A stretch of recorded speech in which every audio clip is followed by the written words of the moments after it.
What's up, guys? Welcome back to Newswave. With all the discussion around a digital future for gaming that is approaching rapidly, when different things happen that sound the alarms, it's really scrutinized now, especially on the side of even cloud gaming. And we certainly had something happen here with people just losing access to a game that they paid for, but we'll go over that here today.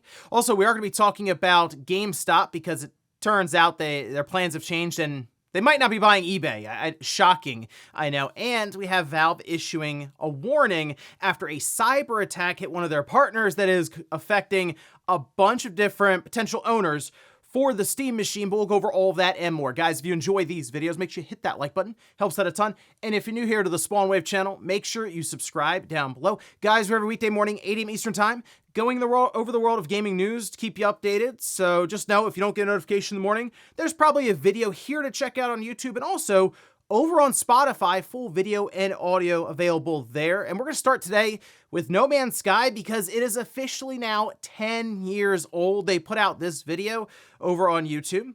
I'm just kind of showcasing the past 10 years of the game and how it's evolved from, I mean, it just feels like just yesterday they were sneaking Sean Murray out the back door to avoid the angry mob. And now the game's celebrated. People are really happy with it. It has taken them a while of building that game back up, but now you look at it and you buy it and you get all the updates. It's consistently on sale, and if you've had it this whole time, I mean, it's been a lot of value there. So probably I guess the best redemption story in gaming is No Man's Sky, and now they're looking towards their next game, Light No Fire. And while they're not talking about it, they seem to be pulling from some of the things they've learned with No Man's Sky, not to really overpromise or do anything too crazy until they're ready to actually show it off and maybe get closer to even an early access period where people can just try to play the game. But they certainly have a lot more goodwill, we'll say, going into that release. But No Man's Sky, 10 years old now. Also, we have an update for Big Walk when it comes to sales. This was shared by Panic over on their social media account. That's the publisher for the game, saying in just 6 days, over 1 million of you have bought Big Walk, our co-op adventure all about talking and walking. I mean, hey, shout out to House. Yeah, they come up with that's the thing I'll give them credit for. They come up with some very unique things, right? They're very creative. I mean, Untitled Goose Game was just the most random thing, but it was a lot of fun for what it was. And now here comes Big Walk, which leans into the cooperative, multiplayer side. And people are getting a kick out of this game. 1 million copies sold. And by the way, it also launched in the PlayStation Plus. So despite it being in a subscription service day one, it still has gone on to sell 1 million copies. And that is big for House. I mean, really big. They're not like the massive studio or anything. But it's such an interesting look at a game that is certainly not cookie cutter at all. It's super weird. And people have a hard time even explaining what you do in it. They're like, hey, you just gotta kind of play the game. But the fact that it's multiplayer, and I think it is also spreading well through word of mouth. I think the streaming environment, it's all working out nicely for House with Big Walk. And I have a feeling we're going to hear about a bunch of sales milestones because I think this game is actually going to continue to go on and do pretty well in the long run. Oh, and we do have a date now for the Game Awards. This was shared on their account. The countdown is officially on December 10th. Live from Peacock Theater in Los Angeles, 4 months until the Game Awards. And I assume the cutoff for any of the judges for games that can be included will be November 20th. The day after Grand Theft Auto 6. I know a lot of people are looking at that game, GTA 6, as probably the front runner, even though, once again, we haven't seen gameplay for the thing yet. It's just, it's such a massive release. Again, such an outlier thing that we just haven't really seen this happen much at all. Obviously the Netflix thing, but just the overall build-up for this game, it has to deliver, and that's the thing. The expectations are super high, but people are already like, oh, that's going to be Game of the Year. Let's get to the end of this month and just see what they have in store for us with this Netflix thing, and then we can go from there. But there you go, December 10th, looking forward to the Game Awards. Of course, what ends up winning the big award, but also what kind of interesting reveals we have then going into 2027. And guys, with some of the quick news out of the way, let's get into the bigger stuff. Let's start right away with a game on the Switch 1 that has been taken away from people, even if they just bought the game, like no refunds at all. So this game we can see over on VGC. The Switch version of Aliens Fireteam Elite has been permanently shut down, leaving it unplayable for those who bought it. Now, it was delisted earlier this year, and it was communicated that later in the year, in August, it would be getting shut down completely. And because, you've guessed it, it's a cloud game, once you shut it down and there's no servers to stream from, the game just goes away, and like that's it. It's just not accessible by you in your library, even though you bought the game, I mean, years ago. This game was added to the Switch 1, not that, was it like 3 or 4 years ago or something? It's not like super, we're not talking about a game that's a decade, 2 decades old or something. To me, that's relatively new. It's like half a generation, right? Anyway, if you look at the list of games that Nintendo has on the Switch 1, for cloud streaming, they have still many of them on there. Of course, a bunch of the Resident Evil games, the Plague Tale titles, Marvel's Guardians of the Galaxy, Hitman 3, Control. So there's still a number of them that are up there. What I would assume is, obviously, the company behind Aliens Fireteam Elite, I guess maybe just a lot of people weren't playing it, and they went, okay, let's shut it down. The whole thing that this comes down to, though, is the principle of it, because it really does just appear that if they don't feel like hosting it anymore, they don't have to give you your money back at all, and they can just take it offline and essentially remove it from your library. But here's the thing. If you look through like the end user license agreements, let's face it, the things that we usually just scroll through really quickly and we accept because we've probably already purchased the game even. That's the funny thing. You buy the game, then it shows you the EULA, and it's like, hey, if you don't agree with this, that's fine. You back out and you can't play the game. It's like, well, but I bought you've kind of locked me in now at this point. Anyway, for Alien Elite, their end user license agreement says Cold Iron reserves the right in its discretion to modify the EULA and to modify, suspend, or discontinue the game in whole or in part at any time. Going on to say you have no monetary or other interest in any feature or content contained in the game. Now, Nintendo themselves, with their purchase terms, they do say some products such as software and digital content are licensed, not sold to you pursuant to the limited license section 2 of the agreement. So it's worth noting that Nintendo does view this, again, as we figure with digital content, I feel like we've talked about this a lot, as licenses, not full-on purchases, okay? And it can get kind of muddy with the whole description and the way it's viewed and the interpretation. But the point here is, they're technically not selling you a copy of the game like you would if you bought it physically. I mean, that's just it, right? So yeah, they can essentially take the game away if they deem it necessary. And in this case, it's just the nature of it being a cloud game, and they don't want to host the servers anymore, even if maybe one person's playing it. They're like, no, we're not going to do that. We're just shutting it down. And to me, if you pay them, it was $30 for the standard, but there was an ultimate edition for $60. I mean, if you decide to release this on a platform like the Switch, and the reason it was a cloud version is they either did not care to try to attempt the port, or it legitimately maybe just wasn't possible within reason. If you go that avenue and you still want to try to tap into that user base, to me, you have to be prepared to keep the game running for longer than like 3 years. And that's the issue. There's really no like rules set around this at all. Like none. So it is kind of the Wild West when it comes to certainly cloud streaming, but also still in like the digital side of things. If it does end up going all digital, as it looks like it right now for Sony going into PlayStation 6 generation, at the end of 2027, we think is when it could start. I mean, really don't have much that says, oh, this is what the consumers are entitled to, or customers, consumers, people who are just out there licensing games even, what they're allowed to have, what time frames there are, does it have to be attached to account or not? Like, these are all things that really need to be ironed out. And one of the reasons that I still think we need like a buffer generation where all this stuff gets sorted and then they move away from physical media if they would like to. Seems like they do. But I also think they're moving a little too fast here. And this is just another reminder of the many drawbacks of cloud streaming or digital games. It's like they can be a nice, convenient thing to have, but to have alongside of physical media, which inherently just does have more ownership because, you know, you actually have the game in your hand. Next up, let's talk about Valve and how they had to issue a warning to several customers for the Steam machine around a cyber attack that happened. This we can see over on Bleeping Computer saying Valve, game publisher and digital distribution giant, is notifying Steam hardware customers in Europe that hackers stole their data after hacking its shipping partner CEVA Logistics. In these emails, Valve said the attackers had access to logistics servers between July 29th and August 1st, which allowed them to gain access to information needed to ship hardware orders to Steam customers. The stolen data includes the affected individuals' names, addresses, phone numbers, email addresses, and the type and price of ordered products. So essentially, everything they need to ship it to you, right? That's obviously what they're pulling from their logistics partner here.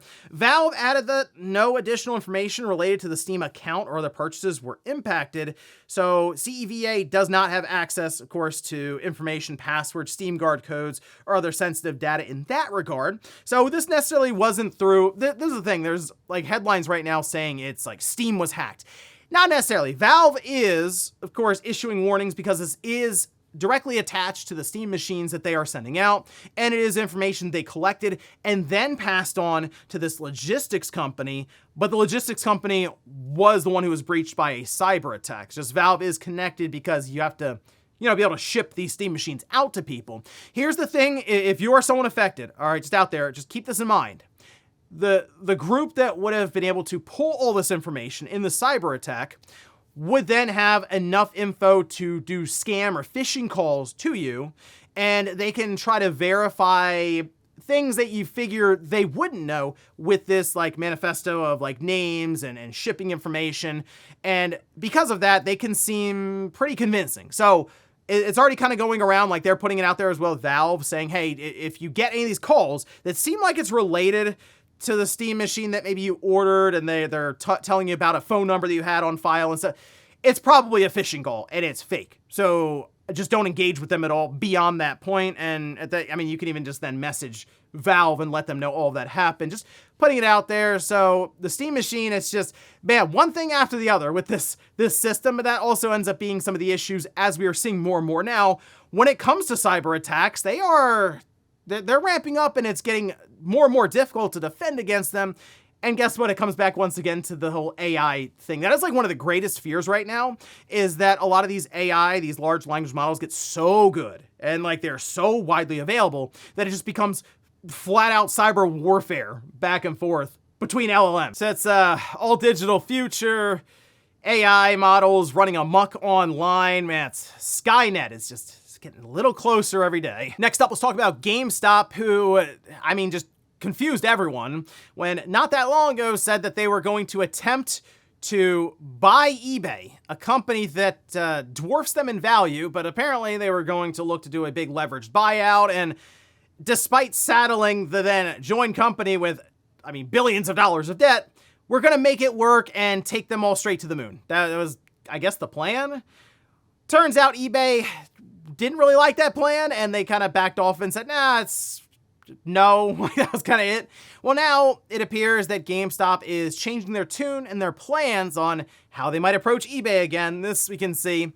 This is over on the New York Post saying, GameStop CEO Ryan Cohen is considering yanking his $56 billion bid to take over eBay after the bid received a lukewarm reception on Wall Street, according to a report. This report comes from Bloomberg, saying Cohen is instead weighing whether to propose a partnership that would allow eBay access to GameStop's base of about 1,600 US stores. Citing people familiar with the matter, the partnership would theoretically allow both GameStop and eBay take a larger slice of the lucrative markets for trading cards and collectibles. Sources told the outlet, GameStop would also want a seat on eBay's board of directors. Okay, so I'm failing to see what exactly eBay gets out of any of this other than to join up with GameStop, who has been kind of on sketchy terms as it is, just with the market, with games. Now they're even, he's on file, or he's on record, Ryan Cohen, saying that, games, not really a big deal. They're called GameStop, but they may as well be called like Pokemon Card Stop at this point, because that is what they're primarily focused on right now. Collectibles, specifically collectible cards, because man, the card market right now, especially for Pokemon, is through the roof. And I think that is something that they're focusing in on, just because it does work to inflate their books a bit. Will that end up being a big bubble in the long run? Who knows at this point? It's ebbs and flows with all markets. But it seems like they're proposing to eBay that they would have a physical store presence.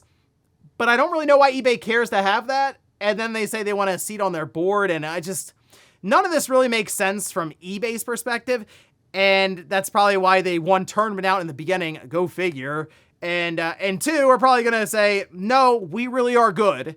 Now, GameStop is trying, I think, to get either buy eBay or join up with them because it kind of fast tracks them when it comes to the e-commerce side. GameStop has been kind of weird on that. Like, their website is fine, but they don't really lean into any one part of it a ton. I mean, they already mentioned that games are on the outs with them, it seems like, but that's what like 60% of their website is. Sure, maybe in store or not, but if you go on their website, it's games everywhere, like retro stuff, and even that's kind of weird, trying to figure out what's in stock, what's not, what can you have delivered to your house, what can't you, like through the Uber driver thing they have now. So they need to get situated and figure out, GameStop does, what they actually are, I think, before trying to buy a company that's significantly more valuable than right now with eBay. But something tells me they're going to keep tapping away at eBay, hoping that, I guess, eventually they crack on the whole thing. And in our last bit of news, let's talk about Square Enix, as they did put out their Q1 financials and actually put out a pretty strong quarter. I gotta give them credit. This did end June 30th, and we have some explanatory materials here that we can scroll through. Now, the big thing is their net sales were up about 40%. Their operating income nearly doubled, and the reasoning for this, they pointed to their HD games segment with things like Final Fantasy VII Rebirth, Adventures of Elliot, and they have a whole bunch of Switch 2 specific releases. Unfortunately,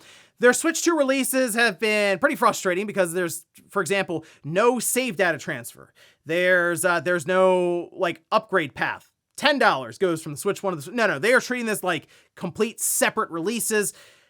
But I guess it's also working for them because it is a new system and people are just buying up games to see how it all runs, of course. And either way, the HD game segment is doing much better for them this Q1, this year, versus last year's Q1. So Square is working in the right direction here. Now, they do point out that their downloads were a majority for them this past quarter. I mean, they're saying 6.65 million units digital versus, 730,000 units physically. So 90% to 10%. Here's the thing, though, and we keep seeing this, by the way, don't we? In these different reports, they kind of have the numbers slightly inflated, maybe slightly heavily inflated even, on the digital side because it includes their MMO releases along with HD releases. I mean, they don't sell physical copies of their MMO that I like. So you look at that and go, oh, it's mostly digital. And even HD releases, I mean, we've talked about how it's kind of hard at times to find physical releases for different games. I went through this with Adventures of Elliot. That was a big thing. It took me weeks, believe it or not, to find that physically. So I'm sure many people just said, I'm going to buy it digitally. And that was that. So they are reporting 9 to 1 basically on that, right? 90%, 10%. But when you look at some of their key franchises like Final Fantasy, which, yes, does skew heavily to old people like me, but that is definitely one that is, we've seen some of the stats go around. It's like half and half physical, half digital. So it's going to be interesting as they push along with Sony for digital, how that affects something like Final Fantasy that I think is, I don't say struggling, but it's not as strong, I feel like, as it used to be just in the overall gaming landscape. I mean, Final Fantasy was like a behemoth for a while there, and it feels like it's kind of just shrunken down a bit. And they've even mentioned this because not as many come out frequently anymore. If you think about it, we were getting release after release after release during the PS1 and then into the PS2 era. And then as we got further into the 360 and the Xbox One and the PS3 and PS4, it just slowed down drastically. And now here we are where we're like, man, maybe we'll see Final Fantasy 17 next year. But like, that's a 4-year gap. That is when we should see the next Final Fantasy, but we're not even really sure. So it's, I don't know, it's tough right now for Square Enix, I'm sure, when they look at Final Fantasy in that regard for the mainline numbered ones. The Final Fantasy VII trilogy is coming to an end here. Maybe that'll free them up a bit for some of the mainline or other interesting projects. But yeah, even Square Enix kind of taking to it like, hey, digital, we're mostly digital as it is. Especially when you throw in our MMO that is always online digital. So, good stuff. And before we go to the comment of the day, we'll take a look at the poll that I posted up yesterday, where I ask, during the 6th generation, which console did you end up with first? I'm always so curious to see what people's path was during this generation specifically. So much stuff changed during the PS2, Xbox, GameCube, and you throw the Dreamcast in there as I did. That generation, a lot a lot really evolved here.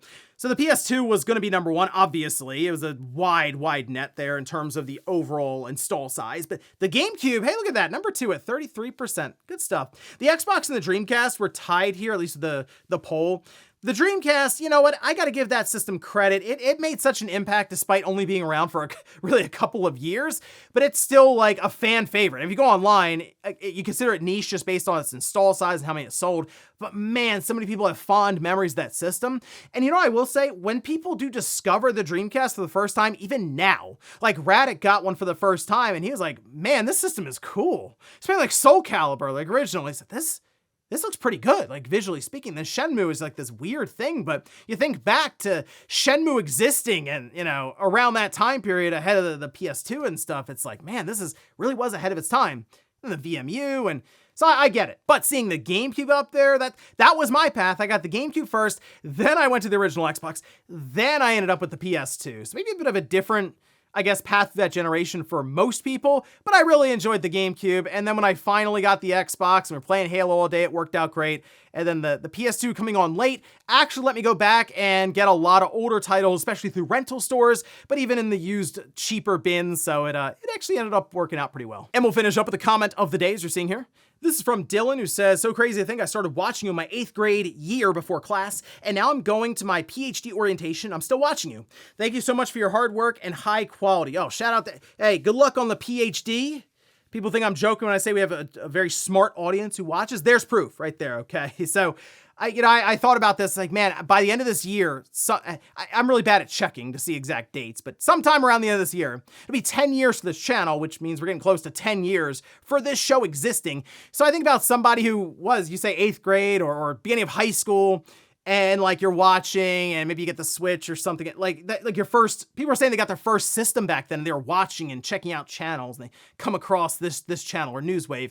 10 years later, you're out of college and you're in the workforce, and hey, if you're still watching, hey, hopefully there was some entertainment there along the way for those 10 years. But hey, good luck on the PhD. Something tells me you're gonna get it. Obviously very smart, since you've been watching Newswave for like the last 10 years. And ladies and gentlemen, that's gonna do it here for Newswave. If you enjoyed this video, guys, hit that like button. If not, hit the dislike. Leave comments down below about everything we talked about here today. If you missed yesterday's Newswave, I'll leave it up here in a card. Or maybe you wanted to hear about how things are just getting more and more difficult going into 2027 when it comes to RAM manufacturers. Now, the PS6 is already getting squeezed. I did an entire video looking into that, and I'll leave it right below. Thanks, guys, for watching, and I'll see you next time.